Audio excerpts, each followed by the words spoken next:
Jarić. Gurović. Gurović za 3. Da! Sjajni Milan Gurović. Broj 34 tamo i sada je potpisao za Efes. Stojaković, još jedna trojka za naš tim. Rekao sam da su oni odlični trojkaši, prema tome to je njihovo jako oružje. Stojaković i mi imamo ljude za trojke. Jedan od njih je Predrag Stojaković. Dobili su Francuze u grupi, kasnije u doigravanju dobili Litvaniju, što im je bilo najveći uspeh. Drobnjak, povratna za Šćepanovića, još jedna trojka za naš tim. Vlado Šćepanović.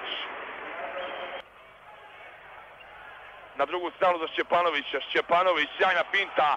Još jedno Vlado, još jedna trojka. Bravo majstore. 2-2 za 3 poena ima Šćepanović, sjajna finta šuta. 27-6, 21 poen prednosti za naš tim. 4-4 trojke imaju naši momci. Sada je 5-5 već po ovom prvom krugu evropskog šampionata. O tome ćemo nešto kasnije. Drobnjak, Obradović sam na liniji za 3 poena. I još jedna trojka, 6-6. Bez promašaja naši momci, Bodiroga se smeje, ne može da veruje. Seriju trojki i strahovito ih je teško zaustaviti.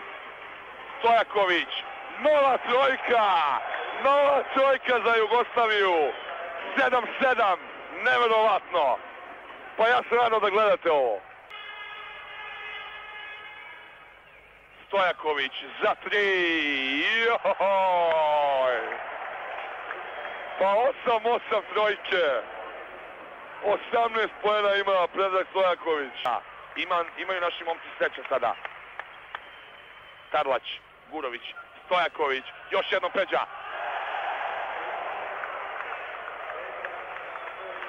9-9 trojke za naš tim.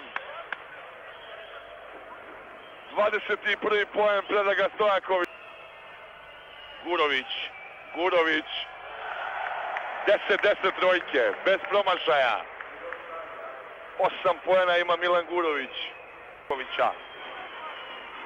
Jarić.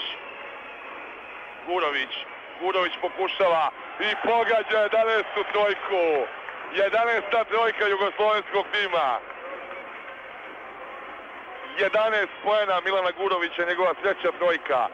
Šut za 3 poena, 11-11. Bilo je 33 poena razlike. Gurović još jednom. Još jedna trojka. Pa neverovatno. 4. trojka Milana Gurovića, 14 njegovih poena. Naši momci imaju 12-12 trojke.